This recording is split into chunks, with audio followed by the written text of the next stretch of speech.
consister, on va être assis au sol, les jambes allongées qui forment un V. Et on va vouloir que le chien marche entre nos jambes, un peu comme la journée 5. Par contre, on ne va pas vouloir le faire sortir de nos jambes. Donc, quand il va arriver les deux pattes avant à l'extérieur, on va lui demander de reculer pour enjamber nos jambes de reculons pour revenir à la case départ.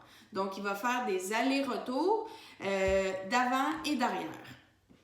Donc ça va être un super bon travail de proprioception parce que le chien est habitué d'utiliser ses pattes avant, mais un petit peu moins ses pattes arrière. Donc là, le fait de devoir reculer, mais en plus de reculer, il va falloir qu'il lève ses pattes arrière pour enjamber nos jambes. Donc ça va augmenter un peu le niveau de difficulté.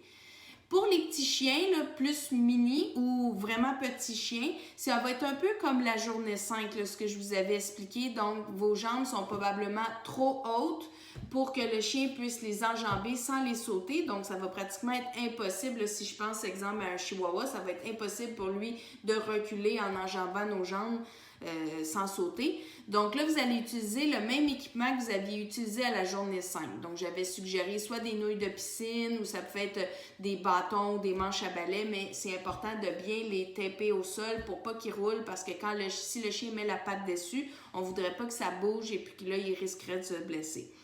Dans ce cas-ci, vous vous assoirez en indien, quand même proche des deux barres qui forment un V, pour que le chien comprenne que vous lui demandez de faire des allers-retours.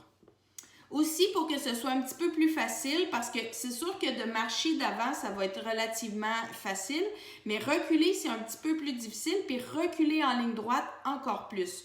Donc là, ça va être important que vos pieds soient à côté, soit le long d'un mur ou le long du divan, exemple, ou quelque chose qui est vertical, qui va bloquer le chien dans le fond pour pas qu'il tourne ses fesses. Donc, s'il part en marchant d'avant comme ça, bien, quand il va vouloir reculer, il va vraiment le faire en ligne droite versus s'il n'y a pas de mur ou de divan qui bloque, bien, peut-être qu'il va aller croche en reculant et puis là, il ne sera plus à l'intérieur de vos jambes, donc il va reculer dans le vide sans avoir à lever ses pattes. Donc là, l'exercice ne sera plus le même.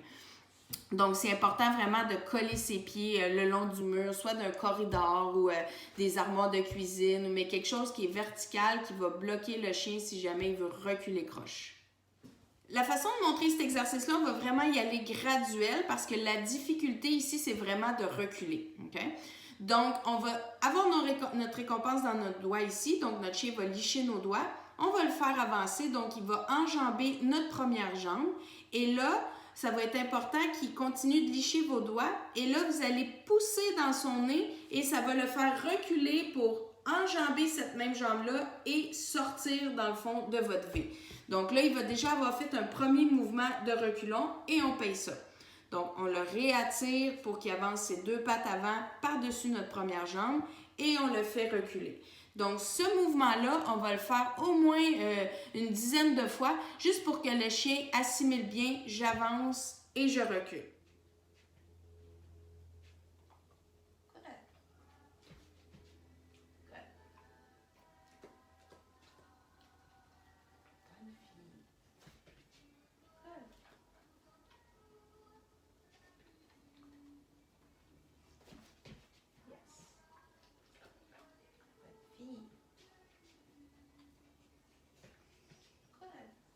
Ensuite de ça, on va pouvoir lui demander d'avancer ses pattes avant pour enjamber la première jambe et enjamber la deuxième jambe.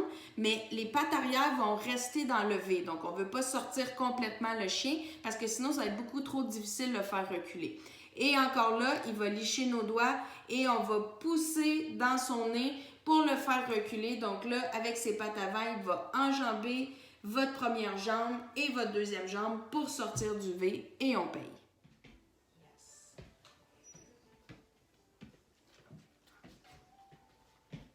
Yeah, good girlie.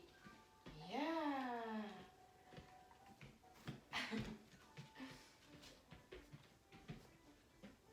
Good.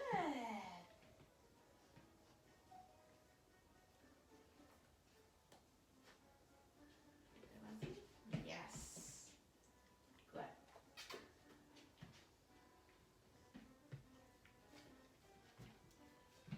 Yeah, good girl.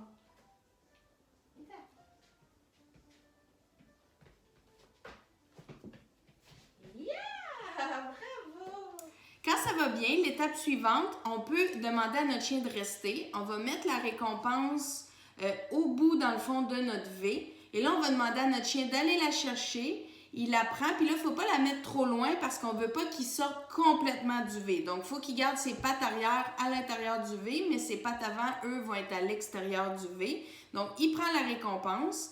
Et là, je peux lui donner la commande de reculer. Donc, il va reculer ses pattes pour enjamber nos jambes et sortir du V.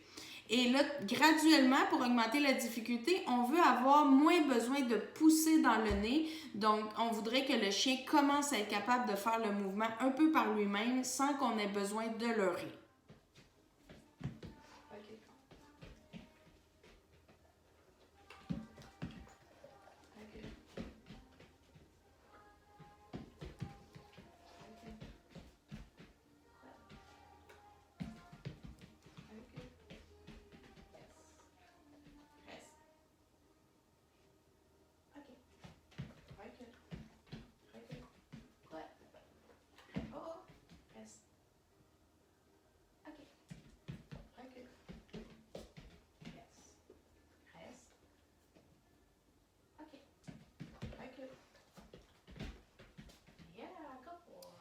Pour ce qui est des séries et des répétitions, pour le chien d'âge adulte sans condition particulière, on va demander 3 séries de 5.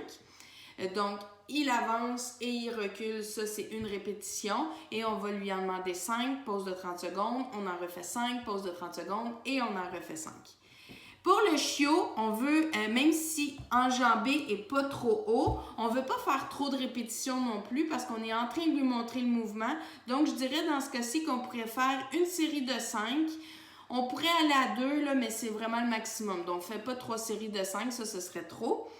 Et pour le chien qui est plus âgé, bien encore là, ça va dépendre de sa condition. Donc, c'est sûr qu'avancer va être quand même facile. Reculer va demander un peu plus de dextérité. Des fois, les chiens vieillissants, ils ont un petit peu moins d'équilibre. Donc, ça se peut que ce soit plus demandant pour eux. Donc, tout dépendant, là, vous allez voir si votre chien, vous voyez qu'il y a de la difficulté, bien, on pourrait lui en demander juste 3-4 avance-recul. Ou si ça va bien, bien, il pourrait faire une série de 5 ou peut-être même 2 séries de 5, peut-être même 3 aussi, tu sais, ça dépend vraiment de chaque chien. Donc, observez les signes de fatigue. Vous voyez que votre chien, là, il vous marche dessus. Donc, il y a de la difficulté à lever sa patte pour l'enjamber. Ça, c'est un signe de fatigue. Donc, ça veut dire qu'il ne fait assez. Alors, ça complète l'exercice 17. Donc, je vous souhaite un super bon entraînement. Puis, on se voit demain.